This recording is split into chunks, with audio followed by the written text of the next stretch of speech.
Hello and welcome to Language of the Soul podcast. I'm your host, Dominic Domingo. And I'm your co-host, Virginia Grenier. We'd like to invite you to sit back, relax, and enjoy some inspiring conversation.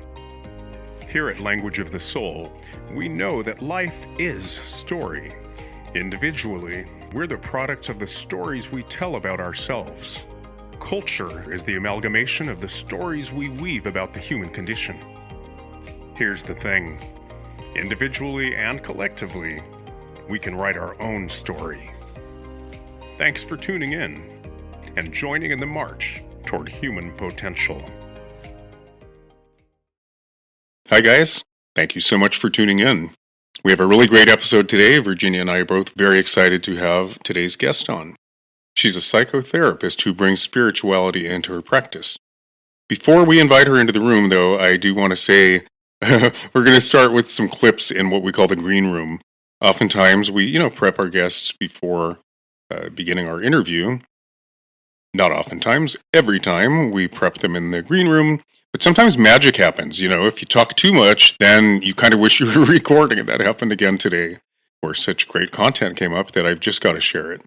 Now and then we have included little clips at the very top of an episode to give a hint of what's to come. And we're going to do that in this case. So enjoy the green room banter, and then we'll dive into the bio and the interview. I've been listening to your podcast, Carolyn, and it's amazing. Okay. So inspiring. So, I was telling Virginia, without making it a dog and pony show or putting you on the spot, I would love for you to riff on just share spiritual wisdom with our listeners, and so hopefully that'll come up organically, where there's a topic that you can riff on. Does that make a little bit of sense? Yes, absolutely. I could talk a lot. It's all gold, though. That's the thing. Oh, okay. Is it LCSW, LPC, or CMHC? CMHC? So many acronyms you have. I know. It is alphabet soup 100%. That's so funny. And I guess I'm now a published author with a podcast. Awesome. Are you confused? No, it's very magical careers. No, it shows you guys are co-creating with your souls. That's what it shows. Just go with what's pushing you forward. What's your calling. Absolutely. I think all over the place would have been like I was a mechanic, and then I sold Subway sandwiches, then I became an illustrator. That's all over the place. Yours is a little bit more. No, I've worn a paper hat and a polyester suit. I've done a lot of customer service, and never flipped burgers. But my first job was a Del Taco. There you go.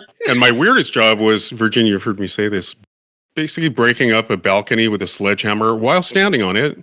And then throwing the chunks into a dumpster. My dad was in concrete.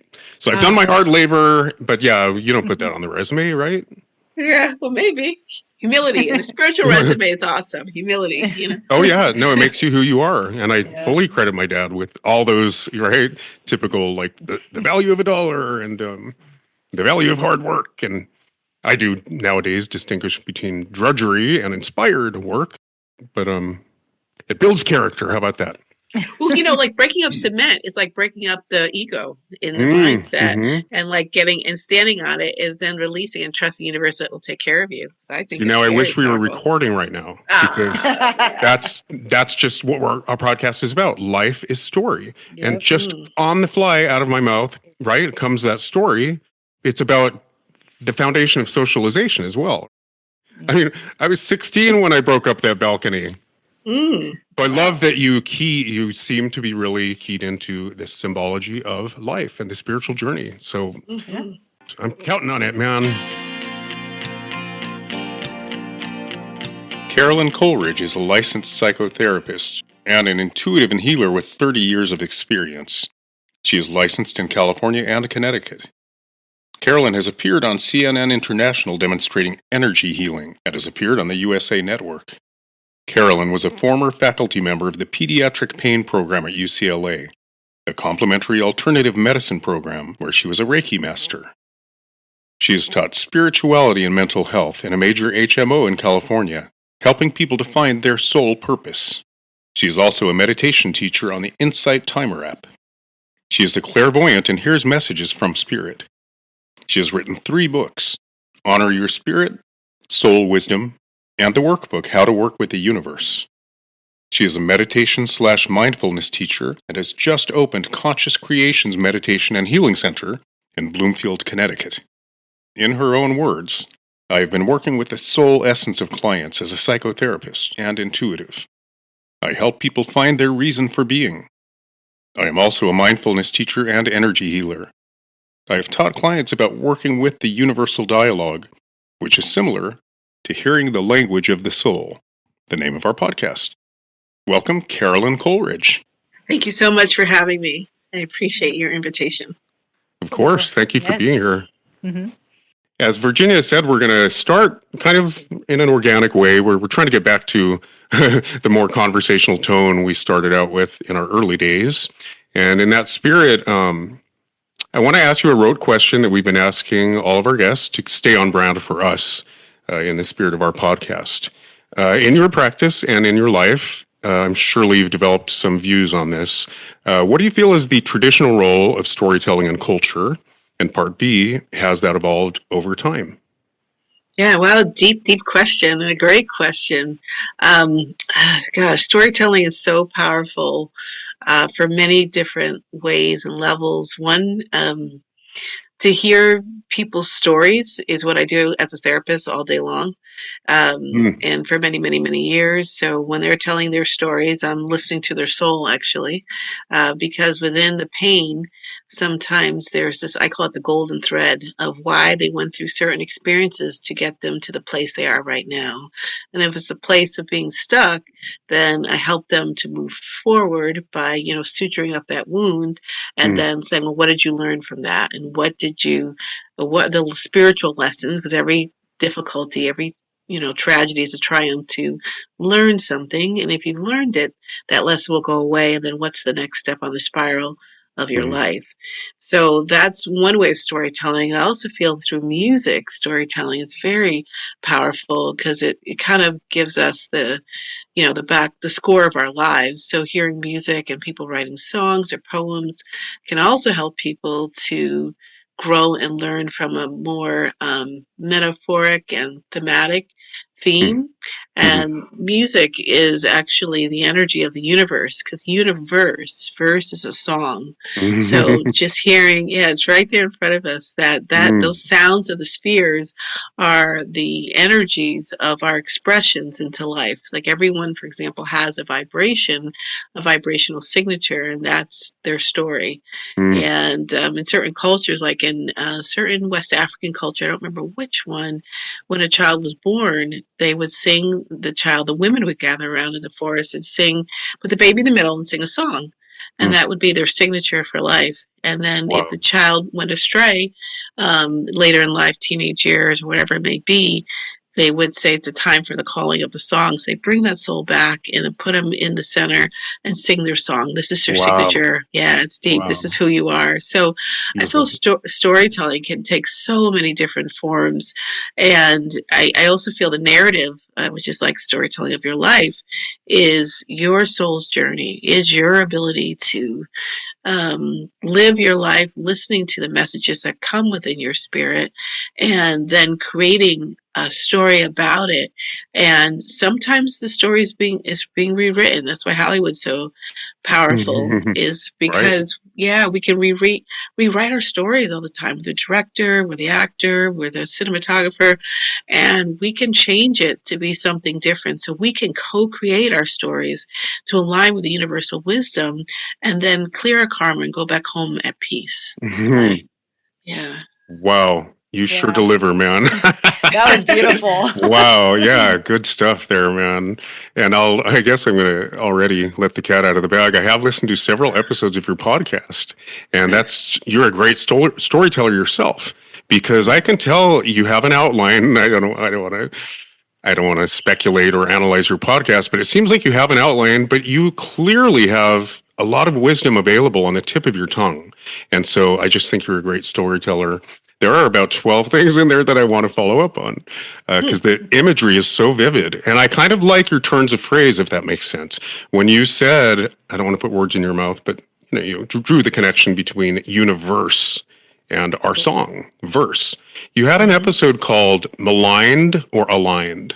And I just love your use of language. I mean, that's the name of our podcast. So anyway, one of the things I wanted to follow up on in there was that ritual of the women of the tribe gathering around and in essence reminding you of who you are, right? That's Lion King. That's Star Wars, right? You got to be reminded what your core essence is, and if that makes sense. And I just wondered if you ever had the feeling that you become your name. So it's almost like you're assigned a name at birth and you magically kind of live up to it in terms of its meaning. Has that ever occurred to you, or is that the same thing as being reminded who you are fundamentally by the tribe? 100%. Yes, I love that idea because the name is it's a signature because the vibration of the name Carolyn and the word is caring, and I'm a therapist. Mm-hmm. So there's a lot of times our souls will give the parents the child the name. They'll give them the name, and the parents are like, I just thought of this name, and it's like perfect, for that person and that soul signature because that soul is coming into incarnation, is reading their book of life with the divine, creating their purpose here, and says, let me give them this name. That means a family name, which could be ancestral healing and ancestral clearing. It could be a name of their journey as a soul to kind of remind them. And it's also an energetic and also signature. So I really believe in numerology.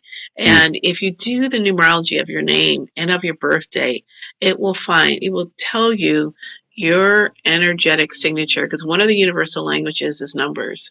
And so the numbers of your birthday plus the numbers of the letters and the numbers corresponding to those letters create your name, your vibration, and what you're here to do to remind you, just like astrology, why you're really here. It's so easy to get lost in this heavy earth energy.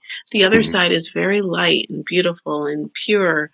We come down into darkness with our gifts covered, so we can't see, hear, and feel and know our whole spiritual path, because part of the game is to reveal it and to unwind it and to unveil it so that we can strive hard. And when we strive, we start going up these rungs, it's like going over hurdles, that we're able to get new gifts like strength, compassion, tolerance, forgiveness, awareness, a wisdom. These are attributes that we gain when we're going through our lives using our signature of our name, and then that makes our soul brighter and larger, and we start healing our trauma, our ancestral trauma, our past life trauma, if you believe in that, and then we're able to go back home with a lot more light, go up to the higher part of heaven,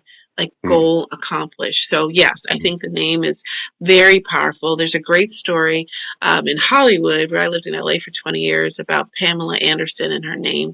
When she was Pamela Anderson, she was doing very well, whatever that may be in her career.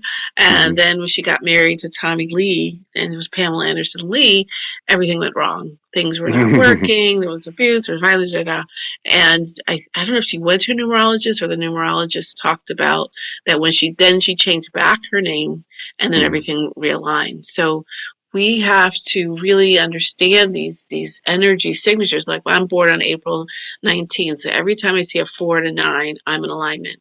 When I was working at a company, my code was always 4 and 9.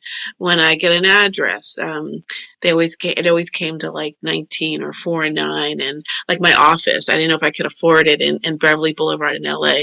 And they said, oh, why don't you take suite 22? 2 and 2 is 4. Perfect. And they're like, oh, by the way, we're going to tag on 2, 3 because you want that side part. And that's a 5. 5 and 4 is 9. So there's a 4 and the 9. So whenever those numbers, and I was in an office for 11 years on Beverly Boulevard, no problem paying rent. So whenever you go to your name or your numbers and your alignment, you're aligning with your soul's purpose. I love that. I will add that maybe Tommy Lee was just a schmuck as well. Could be. No, but I love that because it can be unexamined, right? Sometimes when the parents, just that lightning strike comes and that's the name. they may not even look into the traditional meaning of the name. But I also heard somewhere in there too, like maybe the ancestral trauma or the baggage that you inherit is the family name, right? And then your individual life's purpose could be in the first name.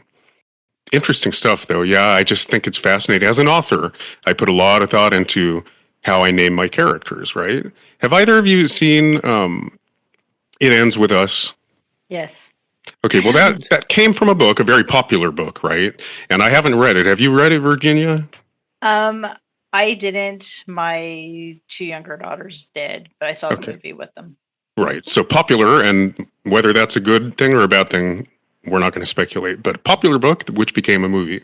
And it was kind of like corny because things can work in the literary realm, but they don't always fly on screen. So some of the names were as blatant as Lily Bloom. And she was the innocent, right? The archetype of the innocent, who's the eternal optimist. And then she opened a flower shop called Lily's Bloom. But it might as well have been named Hope Springs Eternal. And then Atlas carried the weight of the world on his shoulders. And then Ryle, the bad guy, the character of Ryle, was easily riled. Like, it was almost corny. But within reason, I put a lot of thought into how I name my characters. And I think people absolutely become their names, but it's completely unexamined. Therein lies the power of story and the inherent symbolism of spirituality. Anyway, I love everything you said, and there's so many things I would love to follow up on. But I do want to back up a little bit just for the listeners and kind of lay the groundwork. And again, in the interest of storytelling, tell us a little bit about how you came into your current practice. And again, from other podcasts, I did get the sense that you were raised at least in an environment where spirituality was nurtured or encouraged. I believe your mom was quite intuitive. So maybe you could talk a little bit about when you identified as an intuitive. Then was that inseparable from the mental health space, or what called you to mental health in the first place? Great questions. Well, I did grow up in a spiritually based family. My father was a minister, very traditional Episcopal minister, and became the Bishop of Connecticut. And my mother had a vision that he would become the first Black Bishop of Connecticut. So she was a science teacher. At 27, I ended up working for an economic research firm, so different from, I was a marketing assistant. I needed a job. I just worked on the Hill under Governor Wilder, a governor of Virginia, and it was just so heavy. And this was not my soul's connection. I didn't know, get a corporate job. So I worked for an economics research firm, and when there, I ended up, it was a French company, the OECD. I was able to take off as a 6 weeks. So I had a health scare, and I started getting to exercising twice a day, and I would eat vegetarian food, and I would meditate in the park every day. And at that time, what I did is I was raising my vibration to be a very, very high space, So then I realized that so many messages I got that I needed to do spirituality and mental health. And it was really scary. And I had to just keep asking the universe, protect me, show me, lead me. Ironically, I ended up graduating and working on Wall Street. And the firm was a Jewish firm, Harris Rothenberg, and it's really conservative. We're working with all these big banks and Smith Barney and Skadden Arps and all these, really conservative companies. Because I'd worked on the Hill, so they figured, oh, she'd like this, and I wanted something more nutsy crunchy. And I was just like, God, the spirituality is going to be crushed. And then the managing partner, B. Harris, comes up to me, and she's like, I really like the way you change the energy of the room. And I'm like, energy? And she goes, yeah. Like you have a lot of good energy. And I said, what do you mean? She goes, you don't know about Reiki or anything? So she kind of introduced me to that. This is corporate Wall Street company, 99 Wall. And she's talking about energy. And then later I found out she was psychic. She used to get visions into which companies to go after. So even though I thought the company would be really strangulating because it was so quiet, it was an employee assistance program. My manager was into astrology. She was an astrologer. The managing partner was intuitive. My friend was into mediumship. It was so funny that we were sitting there in a corporate job helping, doing EAP, but we had these spiritual experiences. So ever since then, the spirit has led me to either be the light in the dark or to help bring the light in the darkness. So. Beautiful. Yeah, it reminds me a little bit. We had a guest that it wasn't Wall Street, but she was basically a tech person and a former nun. So she introduced mindfulness and wellness into the tech space. So yeah, it can be awkward. And I'm glad you addressed that, because I didn't want to play sort of the lowest common denominator or the status quo, but I think it's a logical question to ask. Have you encountered resistance in the mental health space? You know, I mean, infusing spirituality into it. You and I know a holistic approach to health incorporates mind, body, and spirit. But I would say, you know, traditionally, especially medicine, maybe more so than mental health, has been very Newtonian and sort of mechanistic. It can be an awkward intersection. So, A, I would like to ask you, have you encountered resistance? And then B, what are the common best practices in psychotherapy? Is it okay now to talk about, God forbid, spirituality? These are great questions. Yes, resistance 100%, because there's so many different levels. I feel some of the traditionally trained therapists and some of the mythology and methods and training that we do, it's just about ego. You know, the therapist knows everything. The therapist is the wall and is the, you know, a blank screen, and it can be very helpful. But sometimes people's souls are crying out for healing. It's not their personality. And as we transferred from the Aquarian age, the Piscean age to the Aquarian age, and even like 2012, I feel like that my work of combining the mind, body, spirit is to really do the work right now. Honestly, with all those years, I was a reader and a healer and a psychotherapist.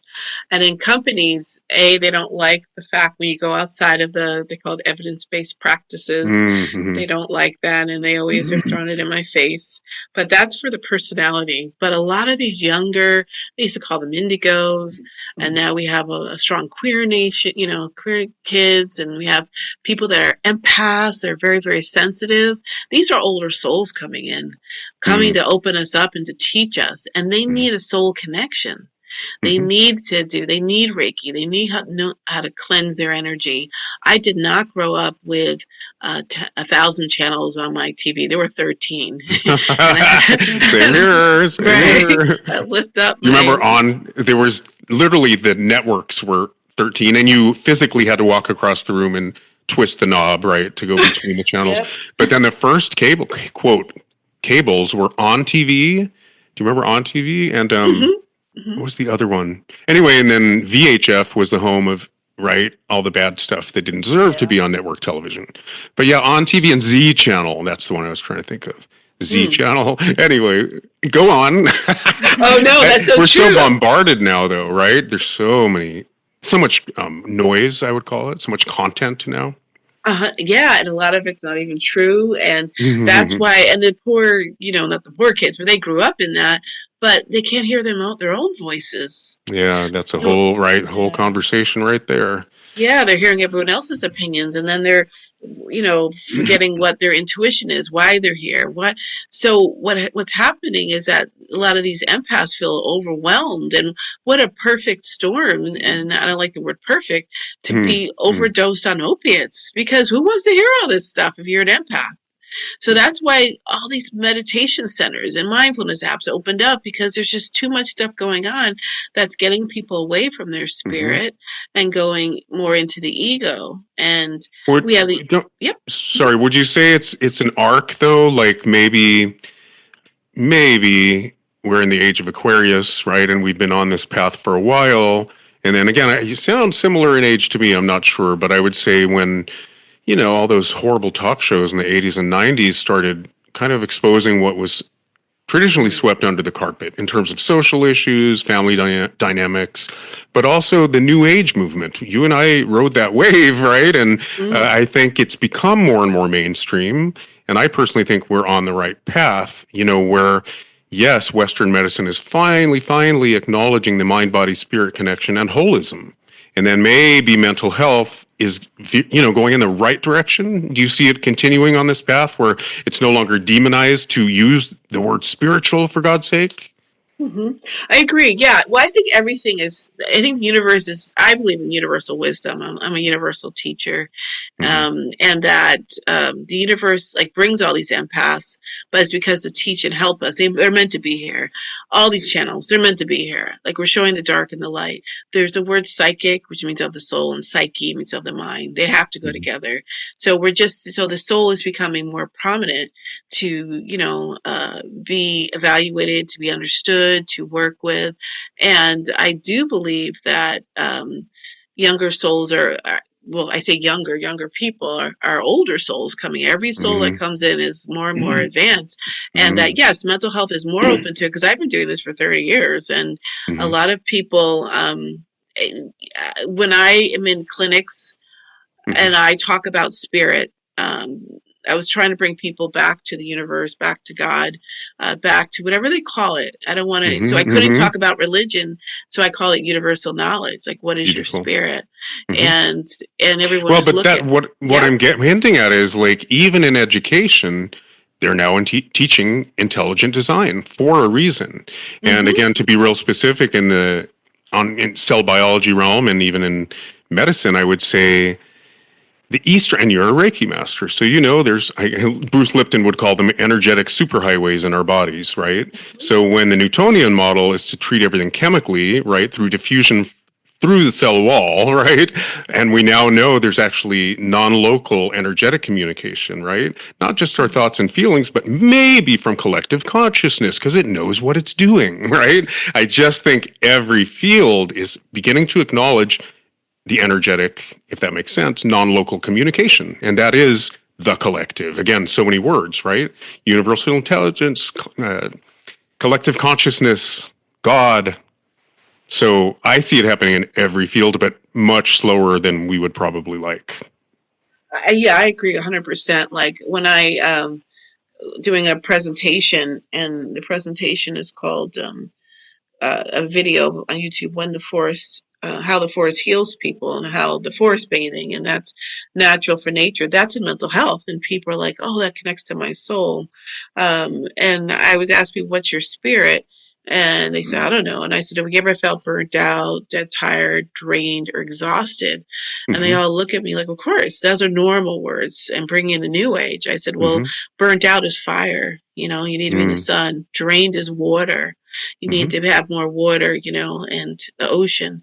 Dead tired is earth. You need crystals or this, and exhaust is air. You need to breathe." So that I would always teach that way, given to me by the Holy Spirit, to make the new age more palpable, digestible to people in the clinical settings that didn't, "Oh, this is not a clinically thing." I said, these are words we all use. That's what I'm fascinated by the power of language to betray the metaphysical level of existence, if that makes sense. We use my body, we talk about my body. Well, doesn't that right there tell you consciousness is separate from your biology?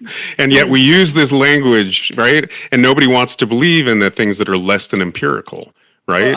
And yet we all use the word love. We all agree love exists. You don't get to cherry pick which invisibles you adopt. Go ahead, Virginia. Oh yeah, well to say, I mean, the one thing that I've noticed in the past year with mental health is a lot of people are getting into somatic, therapy. So using different techniques, which are all breathing techniques, which are things you learn if you meditate, or do Reiki and stuff. Like you learn a lot of those breathing, and they talk about like, well, you do that because of the energy.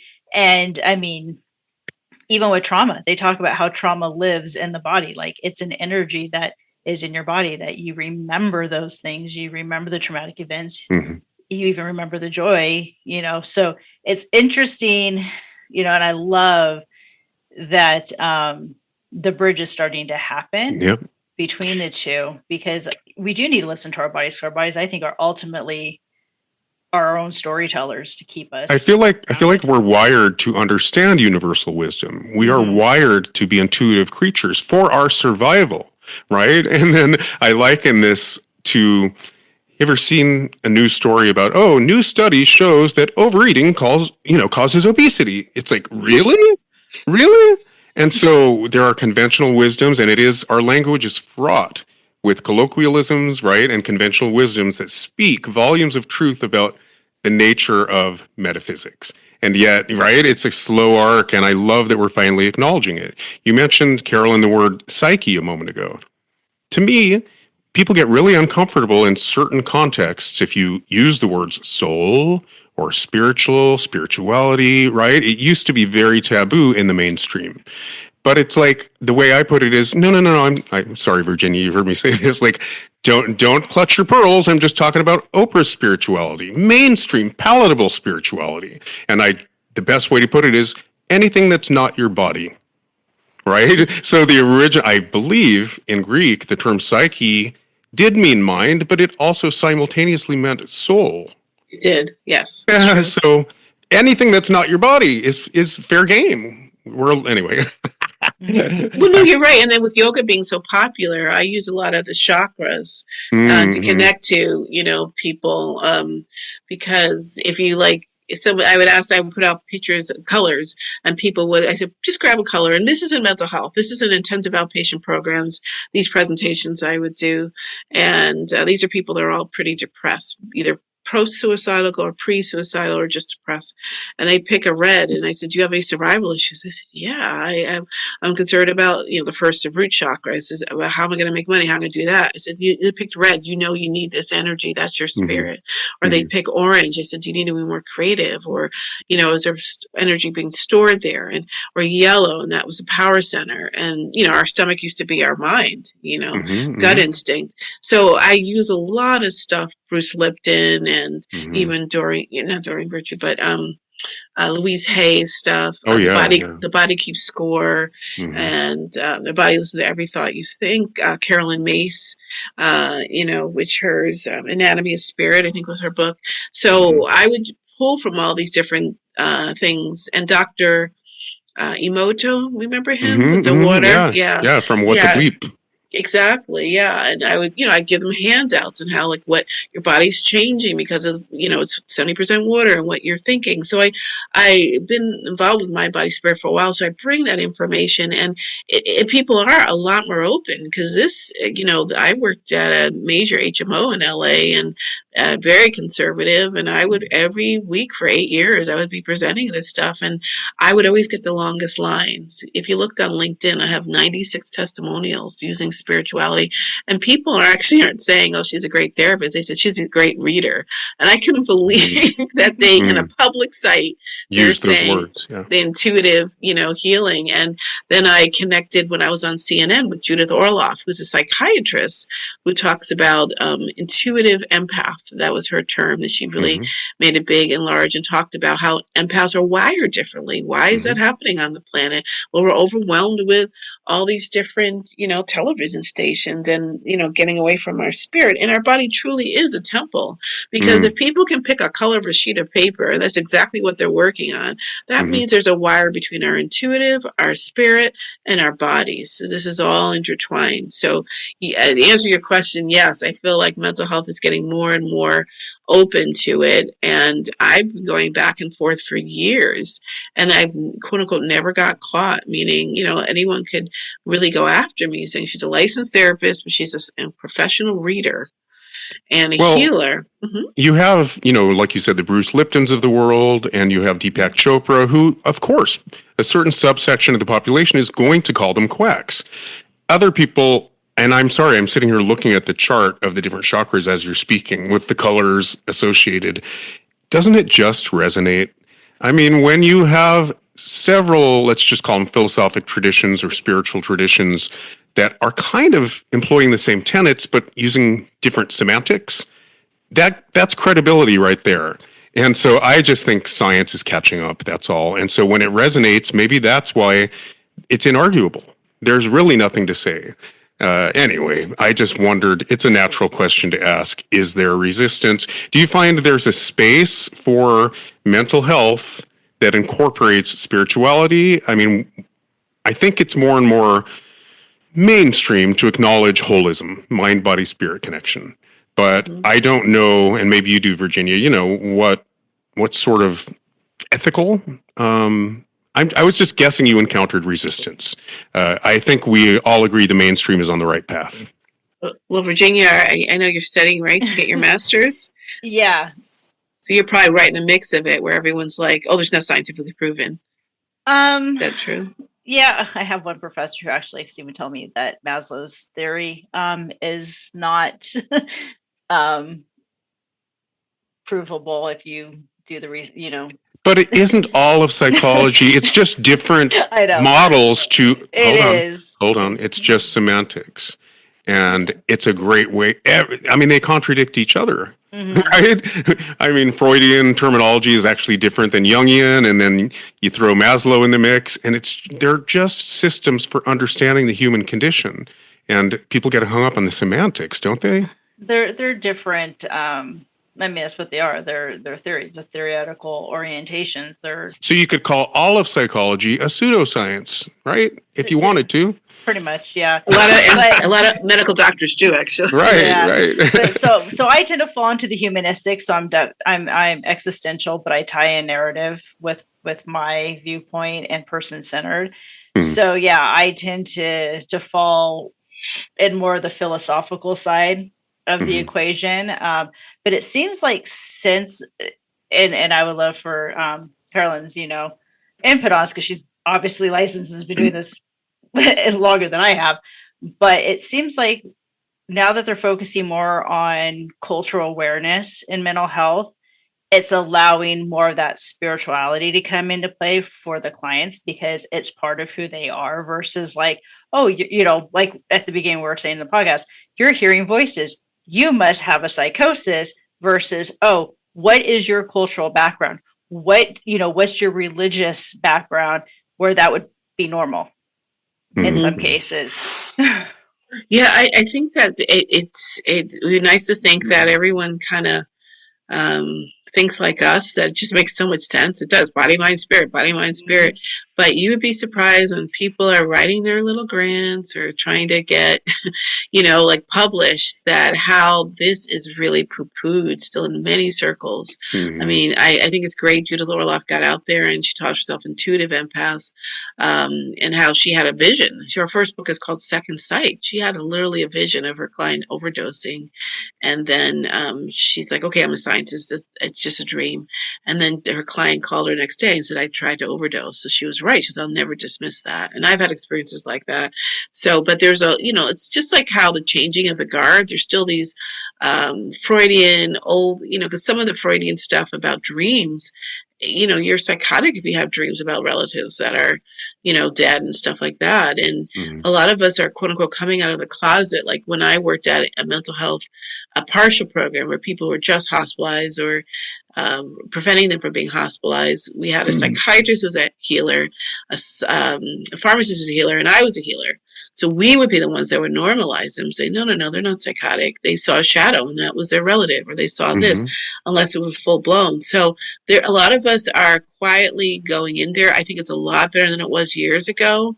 I still, I'll give you an example. I'm working on a new clinic now, and it's very interesting. I had a website up for 20 years, and it just went down. Like somebody stole my domain, and people were Googling me. They're like, oh, you're a therapist. I thought you were into this intuitive stuff. And now if they had my real website up, it would have said medium, healer, but it was almost like spirit was protecting me, because this institute is so old. I mean, I'm on the East Coast, and very traditional. These people are republished, but if you look at Einstein's theory, that's incorporating energy equals MC squared.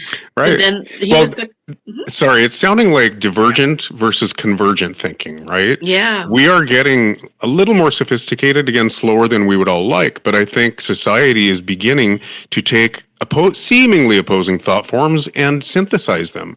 We're actually finally acknowledging the gray area, if that makes sense, in the mainstream. So maybe I'll just use myself as an example. I've been to therapy probably on 2 different occasions for periods of time, but I've also done spiritual counseling, totally separate. So everything gets compartmentalized. I've dabbled in everything over the years, spiritually, but metaphysical counselor is what she called herself. But I remember it was very much compartmentalized. And I just think more and more we're acknowledging the energetic level of everything. And that speaks to manifestation, right? How your thoughts and feelings manifest your reality. Marianne Williamson teaches Course in Miracles. Course in Miracles. Helen Schuckman. That dates decades ago. Do you know what I mean? Yes, yeah. But that's still controversial because she channeled, and she was a scientist, and so was the guy who was the, writer of it. So that was, they were both studying at Columbia University, I believe, or they're professors there, and they really kind of made it, I mean, I have a class tonight on it, but they look at it as being, how can somebody channel? Like, what is that info? And I'm a channeler. What is that information that's come through? And they were fighting against it because the course was allegedly the new book of Christ. His new teachings. Like, you guys got it wrong. Let me come back again through Helen Schuckman, and I'm blanking on the guy's name. But she heard this voice. She just channeled this huge book. And that is connected. There's a part of it in psychotherapy and mental health. There's a part of it that says, for therapists. But it's a pretty evolved, sophisticated book, and there's a lot of different paths of life. Carl Jung did a lot about dream work and archetypes, but he was a psychiatrist, So there are pockets of people who have done this before, incorporate it, but some people are very afraid of just, taking it out of mental health, just trusting spirit. They're just afraid. They're like, no, that's not scientific. I feel like science is, again, my mother's a scientist, the longer way to understand what we just know innately as souls. It's funny you mentioned, I did initially catch that right there was meant to be my transition, the fact that your mom was a scientist and yet highly intuitive. And so that's kind of how I was going to dip a toe in this topic we've probably spent too much time on, but the resistance factor. I just think eventually we're going to reconcile all these. I call it the grand illusion, right? This standoff between rationalism and empiricism. It's a false. They're false opposites. They're not mutually exclusive. So I just think it's semantics at some point. You can take any one thing we're talking about here, like, non-local energetic communication from collective consciousness. And if you take the time to reconcile cell biology, quantum mechanics, other forms of science, you're going to just see that it's semantics. And we're seeking to explain the same phenomena. I 100% agree. I really believe it's the same thing. That's why I've been doing it so long. Like, for example, an EMDR, which is eye movement desensitization, I think recalibration or something like that's what the R means, which is a big mental health method for clinical intervention for trauma. And they ask you to get 3 people you support that will help you when you get to this difficult place of looking at your trauma with the eye moving back and forth, that you call them in, and who do you want to name? And somebody would say, Princess Diana, Oprah Winfrey, da da da. And to me, those are your spirit guides. That you can create any person that can support you. That when you're feeling, you call them, and you just know that they're stronger than you. It sounds very much like calling in your spirit guides when I do a soul retrieval. Like going back to a difficult place, and then having your guidance, the people you support and love. So if they're out of body, support you. But Oprah's out of body; she's not in your living room, doing the EMDR in your clinic room. So yeah, I think you agree. The semantics, they're very similar. Okay, sorry, go ahead, Virginia. I feel like we beat that dead horse. I'm sorry. Well, and I have a question, which is going to transition us probably, but it's just something that I've been thinking as we've been talking, as the conversation's been winding, which brings us back into the story realm. Is it seems like when people get, at least is what I see when clients come in, that when they're not listening to their internal compass, and so they're not listening to, literally the energy their body is trying to put out into the world. That's where I think I see a lot of the distress with people, because they're not living their authentic selves. They're not being intuitive to who they are. I'm just curious, have you noticed that doing both, psychotherapy and, being over in the spiritual work as well with clients? That becomes a problem if they don't listen to their intuition or their intuitive self. Mm-hmm. Yeah. Well, to say, so like it's the story that other people are telling them versus really what their story is. 100%. Go ahead, Dominique. Did you? Oh, I was just going to say the word authentic. I think pop culture, it's right there in our lingo, right? Our pop culture language. You hear more and more, as we've said on other episodes, you hear a lot of talk about empaths and narcissists, and we call it pop psychology in a way. But I think the word authentic has been on everybody's tongue for a while now for a reason. If you're not trusting your intuition, I know one way of putting it is stress equals inflammation, inflammation equals disease. So if you're not living up to your highest potential, which we're wired to do by epigenetics, by the way, if you're not finding your voice, connecting it with the collective by seeking purpose, that's inauthenticity, and it will tax your body at some point. I really do feel like there's a connection with both of you saying with the intuition and your soul, because all this chatter out there, all these 10,000 channels and apps and everything, it gets people away from their own truth. And if you're just sitting in a village somewhere and it's just you and the tree and, a fire stick, you're going to listen to your soul a little bit more because there's nothing else going on. My mother grew up in South America, and she was very poor. And she said, that's what she said, heighten her intuition, because you had to know when the bear was going to come into the forest, or there's a snake around the corner, or she listened to all the animals. She lived on a farm. That it made her intuition stronger, and I'm sure a lot of people in indigenous cultures and places. Even I had a client who was a Mayanite, and I think that was his name. He was like in Pennsylvania, and it's kind of like Amish, but he grew up on a farm, and it was very. He said his intuition is so much higher than most people because he just was with the cows, and other stuff. Mennonite, I think that's his called. Oh, Mennonite, but yeah. So I do believe that, if you're really healing somebody on a soul level, they have to listen to their soul, their spirit, their intuition. And in psychotherapy, which just dealt with the personality, the ego, that's like just dealing with a third of a person. It's almost like someone going to a hospital and saying, I have a problem with my knee. Said, okay, we're not going to look at your foot. Like, well, you have to look at my foot too. No. We're just going to look at your knee. How you got to get the whole leg, right. Right. But again, I think science confirms the existence of all of the above, right? If you just look at the lizard brain, we all have that. We also have a really sophisticated limbic system that is there for our survival. And we love to call it instinct in animals, but God forbid humans have intuition, right? So just for survival, we sense a threat or an opportunity in any little tiny bit of stimulus that enters our day.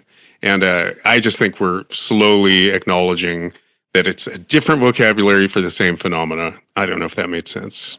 It does, because if you listen to like Bruce Lipton and Greg Braden, and I used to do mailings for Hay House. Judith Orloff got me into doing mailings before I had a book out there, and I would look at a lot of their podcasts, and I get their books and read them, and they're very new agey scientists. Greg Braden's definitely a scientist. Bruce Lipton's taught medical school. And they still fight with people that are traditionally trained, that do not listen to them, that think that they're, out there. Like, it was the guy that Joe Dispenza, who killed himself.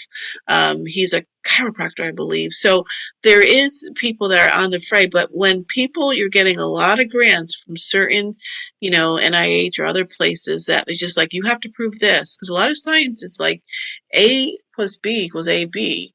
And if you don't believe that, it's not AB, it's A plus B. If you don't believe that, you don't get published. So, well, I always look at it this way, even anything that's canonized by the scientific community, it's still just consensus of your peers, right? Any paper that gets published just gets the blessing of the peers, and that doesn't make for a lot of advancements. Exactly. Yeah. So, that's exactly but I think there's a lot of mechanistic ways in which you can demonstrate that our thoughts and feelings manifest themselves. And Bruce Lipton talks about, well, I talk about it, under hypnosis, you can suggest you're burning somebody with an iron and their body will produce that burn. So the power of, in the old days, we would have just called it mind over matter, right?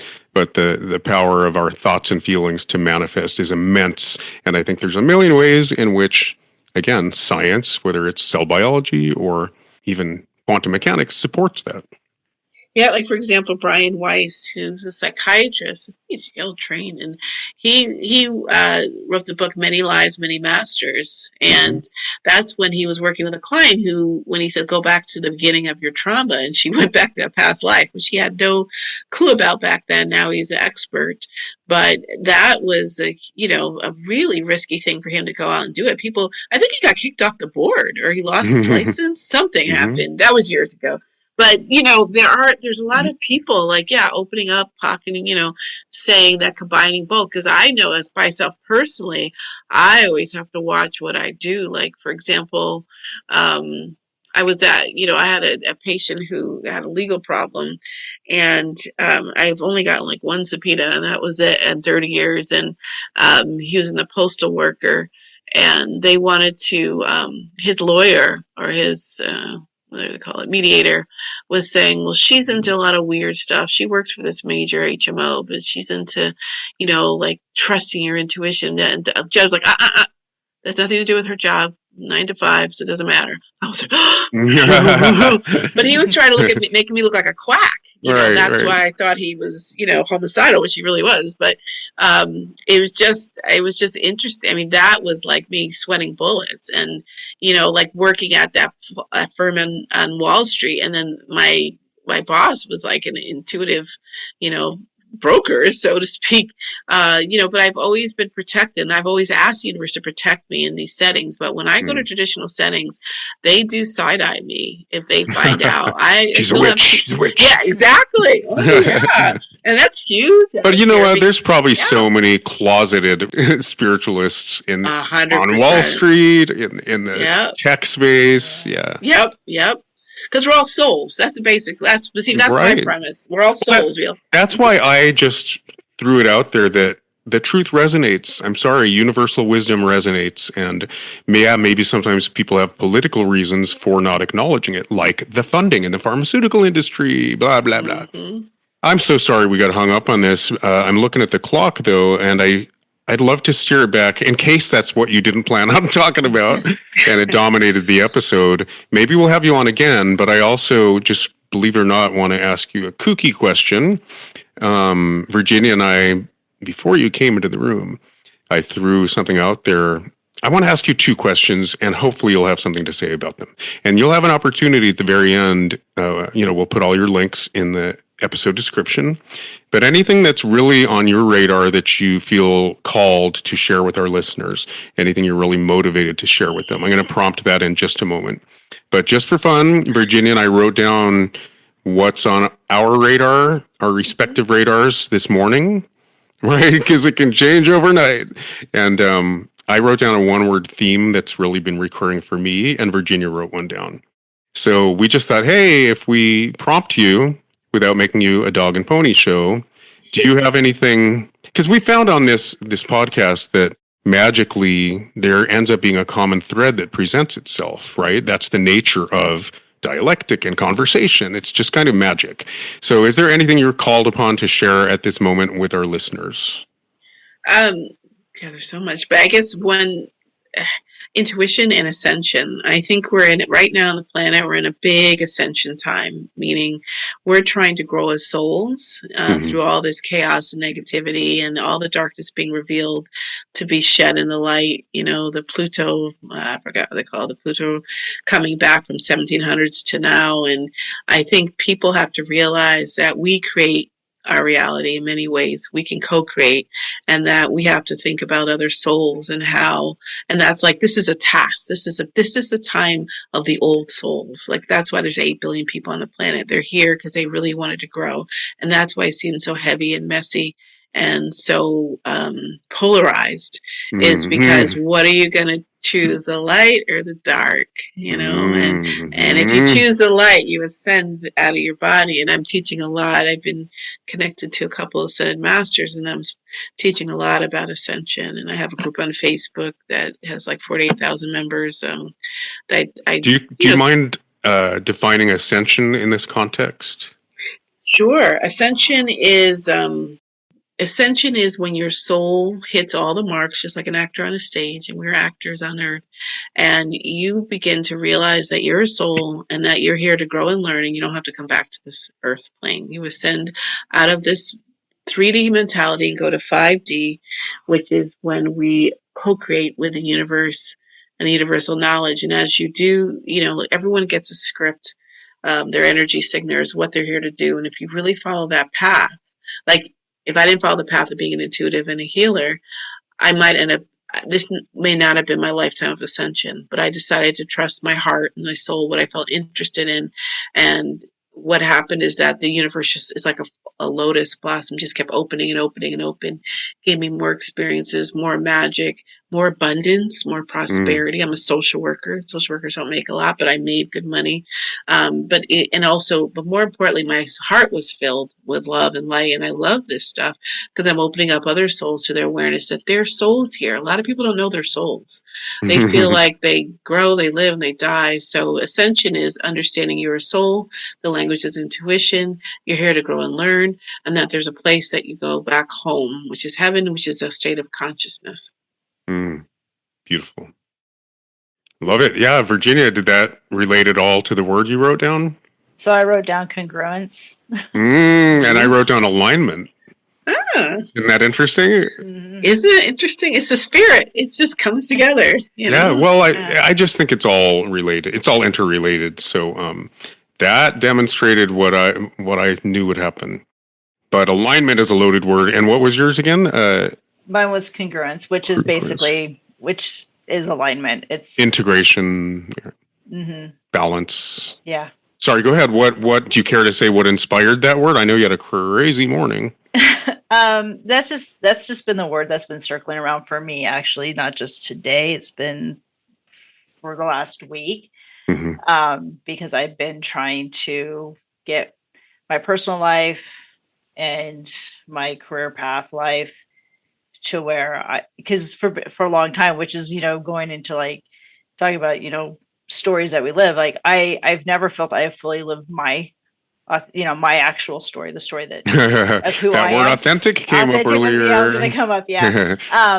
There's a lot of things I've done in my life over almost 50 years where it's been because my parents wanted it, or family dynamics, or because the career path I had before marketing, like it's just like what came up, how you like hide a part of you because everybody does that sideways look at you, and so and so I've kind of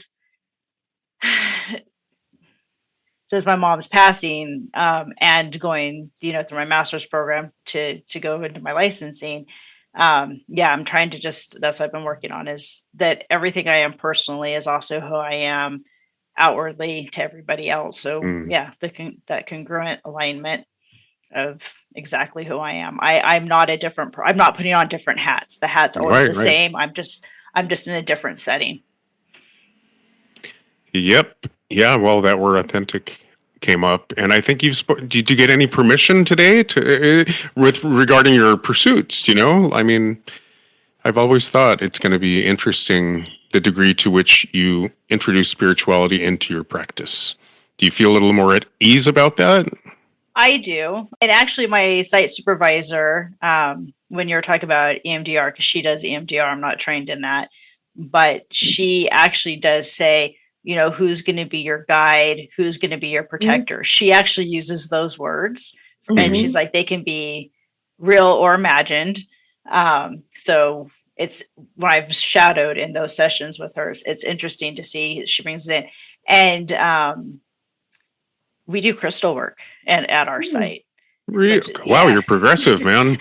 We are progressive. So it's refreshing to know, like, and it took me a long time to find a site where I felt like I was being who I am and not having to hide who I am, and building clientele that accepts that and wants that, in their own life. And I think it helps people feel like they are fully being seen and heard. I think that's so important, because I mean, that's it. You can't rewrite who you are as a person if you can't be fully accepted for who you are as a person. And I think that is so key. So I love what, Carolyn's doing, because that's exactly what people need, because I think a lot of us have been hiding. This is a great book. Phyllis Kurtage is a lawyer, and she wrote a book called The Book of Shadows. You might really like her. She's a witch, a practicing witch, but she's a lawyer. Yeah, I'll have to look into that. That's funny. Okay, so who knew you were going to be doing spiritual counseling? But thanks for the freebie, by the way. Yes. A little bit about me. We're going to close soon, but I just want to ask, it's because I wrote it down. It's a little bit about me, what I'm struggling with, but I think it's very universal at this moment. So I just wonder if you have any wisdom on this front to share. I'm going to keep it intentionally vague. I think divisiveness has come up already today. I think it's a pretty tricky moment in terms of maintaining faith or hope, or literally getting out of bed in the morning. A lot of us just feel like it's more than divisiveness. It's trying to find the way forward. So if that resonates at all, the way I look at it is I'm a fan of manifestation. And I know Marianne Williamson has come up, and is it Helen Hay or Louise Hay? Anyway, this whole idea of the law of attraction and manifestation has come up quite a bit. We probably all ascribe to the idea that our thoughts and feelings determine what manifests on the micro level. But what about the collective manifestation? Just turn on the news. There's a very real collective manifestation at the moment that's daunting. I think I kept it vague intentionally. I'll just throw in the word fascism on the horizon. So do you have any advice about how much we need to acknowledge the collective manifestation versus just doing our inner work and hoping through the ripple effect it manifests in the collective? Yeah, I think that's really important, that when you do your inner work, and if you really connect to your soul, you know that all the darkness is not real. It's going to disappear. That's like the Course in Miracles. There's nothing is real, is what the book starts up. Like this, anything of the darkness is not real. It's just a projection of our own ego. And once you get rid of the ego over a while, it just disappears. And there's a great book by Gary Renard, Disappearing Universe. So the more you forgive, and that really means releasing the darkness and the unconscious projections of fear, and that's what's going on. This is our practice. Well, we need to embrace love over fear. Yes. But if we do the work individually, and we choose love in every moment, and we don't succumb to fear, which is ego, right, which probably accounts for a lot of the societal ills, one hopes through the ripple effect it's reflected in the collective reality we manifest. But you get judged, right, as being complacent or part of the problem and not the solution. Frankly, I don't really care what anyone thinks, but I think we're all in this awkward position of wondering if we need to take action. Even if we take the emphasis off the real world and we think internally, I just think it's an awkward moment where we feel we're not doing enough, if that makes sense. Yeah, and that's exactly what happens, what you're alluding to. It sounds like, if I'm hearing correctly, is that we all do our inner work and we grow spiritually to what is right, that we start creating a different song in this universe. We create a different vibration. The darkness won't have any room, because frequencies of dark and light, you can't have both. They won't stay together. So there's enough of the darkness that got this energy in here, and there's enough light that the darkness is pushing us to. Remember, Lucifer means light bearer. That pushes to the light, so that the darkness will dissipate. And then people can shift, and we would shift the vibration. And that's the ascension process of the planet too, going to 5D, that, so many people were sleepwalking. That's why a lot of people use the word woke, like we're awoke, like wake up. Right. We're creating this darkness by our own projections, by our own fears, our own not understanding that we're all souls, we're all in this pot together. Beautiful. Yep. Well, that's what gets me up every day for sure. I love how you put it. In the interest of steering to a close, I heard a rumor that you might have a poem from your first book to share. That's from my second book, which is all my newsletters. Let's do the universe. The universe. The universe's messages come quick and fast. These insights are like flashes. They don't last. So pay attention to the chills, goosebumps, and ahas. Every message is perfect and never flawed. A dynamic force of energy, the universe is real. Following its direction is like signing a lucrative deal. The universe desires for you to fulfill your mission. Follow its steps in your spirit's intuition. The universe is inspiring us to ask and enjoy. If we follow its messages, we will always be employed. Listening to the universe seems like a trendy modern goal, but has been in business for eons to evolve your soul. Listen to the whispers and move forward with your life. Step away from the darkness and embrace the healing light. Beautiful. I think that's a perfect point to end on. Really beautiful stuff. And the magic is I listen back to these later when I edit, and so many more kind of common threads occur, if that makes sense. And you just start to see themes that weave throughout the episode. So I know there's even more there than I realize. Thank you so much. Thank you for sharing that with our listeners. Thank you for inviting me. This has been wonderful. It's been great. Well, thank you. Yeah, and again, we'll have you on again, if there's something we didn't get to that you would like to share. But I think there's a whole lot of beautiful wisdom in there that we can benefit from. Thank you so much. Oh, thank you, Dominic. And thank you, Virginia. You guys have been awesome. Likewise. Okay, and to our listeners, remember, life is story, and we can get our hands in the clay. Individually and collectively, we can write a new story. See you next time.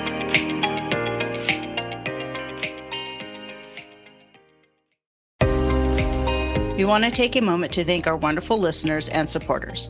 Your continued support and sharing of our podcast helps us spread the transformative power of storytelling.